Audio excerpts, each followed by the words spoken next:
আসসালামু আলাইকুম ওয়া রাহমাতুল্লাহি ওয়া বারাকাতুহু। ইন্নাল হামদুলিল্লাহ। আমি ডক্টর বিলাল হোসেন, আপনাদের প্রিয় ইউটিউব চ্যানেল ডক্টর সলিউশন থেকে বলছি। আজকের বিষয়টি হলো কালো জাদুর আসল সত্য স্থায়ী সমাধান নিয়ে আলোচনা করব ইনশাআল্লাহ। আজকের ভিডিওটি এমন একটি ভয়ঙ্কর বিষয় যা মানুষ কালো জাদুর প্রভাবে প্রভাবিত হচ্ছে প্রতিদিন, কিন্তু অনেকে জানেন না কেন এটা হচ্ছে, কিভাবে এটা মুক্তি পাওয়া যায়। আজ আমি আপনাদেরকে দেখাবো ইসলামিক ও প্রাকৃতিক ভাবে স্থায়ী সমাধান কিভাবে পাওয়া যায়।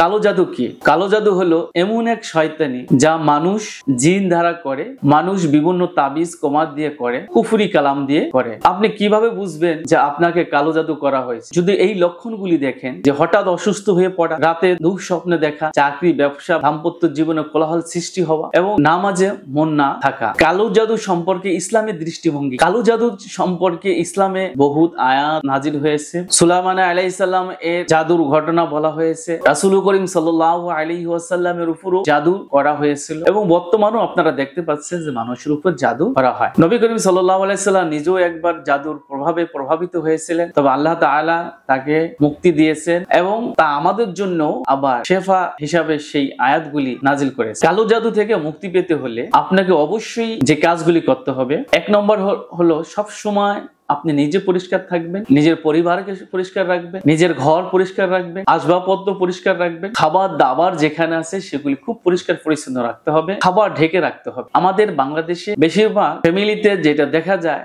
যে খাবারগুলির প্রতি খুবই অনীহা, খাবার খেয়ে তা ঢেকে রাখে না, খাবার খেয়ে প্লেটকে চেটে খায় না, খাবার খেয়ে হাড্ডিকে ভালোভাবে না খেয়ে সেখানে রেখে দেয়, খাবার খেয়ে সমস্ত খাবার আপনার ময়লাগুলি ঝুড়ির ভিতরে ঘরেই রেখে দেয়, যার ফলে কালো জাদুর প্রভাব এবং জিনের প্রভাব আমাদের দেশে খুব বেশি বিস্তৃত হয়েছে। কালো জাদু থেকে মুক্তি পেতে হলে আমার দেখানো পদ্ধতিতে যদি আপনি আজকে এইটা ব্যবহার করতে পারেন, তাহলে ইনশাআল্লাহ আশা করি যে আপনি স্থায়ীভাবেই এটা থেকে মুক্তি পাবেন ইনশাআল্লাহ। এই যে দেখতে পাচ্ছেন যে আমি 7টা পাতা নিলাম, বড়ি পাতা নিলাম। এবার দেখতে পাচ্ছেন যে এটা গরম পানির ভিতরে আমি ছেড়ে দিচ্ছি। এই গরম পানি ফুটন্ত অবস্থা থাকবে, তখন আপনি এই সমস্ত সূরাগুলি পড়ে আপনি ওই পানির ভিতরে ফু দিবেন। ফু দিয়ে তারপরে আপনি সেই কিছু পানি আগে আপনি খেয়ে নেবেন হাতের তালুতে নিয়ে, তারপরে অজু করবেন। অজু করে প্রথমে আপনি নাভিতে ঢালবেন, তারপরে আপনি মাথায় ঢালবেন, তারপরে আপনি 2 কাঁধে ঢালবেন। এইভাবে সারা শরীর আপনি গোসল করবেন। এইভাবে যদি একাধিকবার আপনি করতে পারেন, আপনাকে যত প্রকার জাদুর প্রভাব থাকুক, এই জাদুর প্রভাব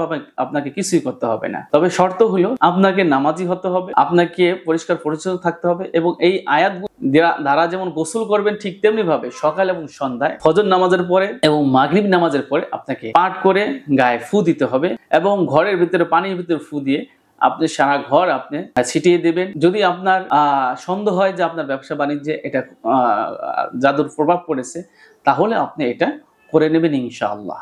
তো চলুন কি কাজ, কি দোয়া পড়লে, আপনি কিভাবে পড়লে আপনার এইগুলি থেকে আপনি মুক্তি পেতে পারেন। প্রথমেই সূরা ফাতিহা 7 বার পড়বেন, অথবা আপনি একবার পড়লেও হবে। আপনি 7 বার পড়ে একটা ফু দিবেন পানিতে, ওই ফুটন্ত পানির ভিতর দিবেন। দ্বিতীয় হলো সূরা ইখলাস 7 বার পড়বেন, সূরা ফালাক 7 বার পড়বেন, সূরা নাস 7 বার পড়বেন, সূরা ফাতিহাও পড়তে পারেন এবং কাফিরুন সূরা 7 বার পড়বেন। এইভাবে পড়ে এগুলি একবার করে আপনি ফু দিবেন। তারপরে আপনাকে যেটা করতে হবে সেটা হলো আপনি রুকাইয়া সূরাগুলি যে আছে তা নিয়মিত ভাবে পাঠ করবেন। তারপরে সূরা আপনার আয়াতুল কুরসি যেটা, সেটা আপনি পাঠ করবেন 7 বার অথবা 3 বার অথবা একবার পাঠ করলেও চলবে। সূরা তহার আপনার সূরা তহার আয়াত হলো 69 নাম্বার আয়াতটি পাঠ করে 7 বার অথবা একবার অথবা 3 বার পাঠ করে আপনি পানিতে ফু দিবেন। সূরা আরাফের 117 থেকে 122 আয়াত পর্যন্ত পাঠ করে আপনি পানিতে ফু দিবেন। সূরা ইউনূসের 81 আয়াত থেকে 82 আয়াত পর্যন্ত পড়ে আপনি পানিতে ফু দিবেন। সূরা তহার তো বললাম 69 নাম্বার আয়াতটি পড়ে ফু দিবেন। এইভাবে যদি আপনি নিয়মিতভাবে পাঠ করতে পারেন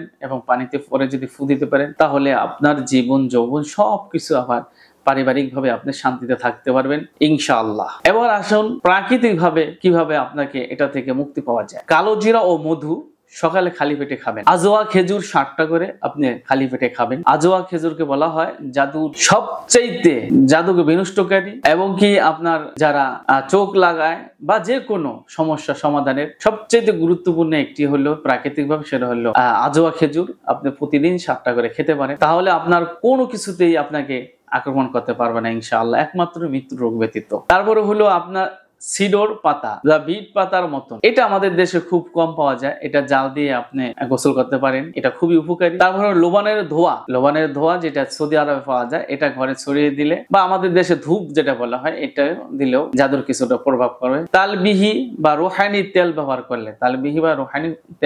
করলে আপনি জাদুর প্রভাব থেকে মুক্ত থাকতে পারেন ইনশাআল্লাহ। যদি আপনাদের এই ভিডিওটি ভালো লাগে এবং আপনাদের উপকার আসে, তাহলে অবশ্যই আপনারা সাবস্ক্রাইব করবেন এবং যে কোনো সমস্যা সমাধানের জন্য যোগাযোগ করতে পারেন আমাদের এই নাম্বারে 01825915093। এই নাম্বার ব্যতীত আরেকটি নাম্বার আছে 01842964943। এই দুইটা নাম্বার ব্যতীত আমার কোনো নাম্বারে যোগাযোগ করার কোনো মাধ্যম নেই প্রথম অবস্থায়। তাই আপনাদেরকে বলছি, আপনারা প্রতারিত না হয়ে সরাসরি আমার সাথে যোগাযোগ করুন। সরাসরি চিকিৎসার জন্য যদি আপনারা চিকিৎসা নিতে চান, তাহলে অবশ্যই আমাদের চেম্বারে আসবেন। আশা করি আপনাদের পাশে থাকতে পারবো। কোরআন এবং সুন্নাহ এবং প্রাকৃতিক ভাবে যে কোনো চিকিৎসা দিয়ে আমি আপনাদের পাশে থাকতে পারবো ইনশাআল্লাহ। আজকে এই বলে বিদায় নিচ্ছি।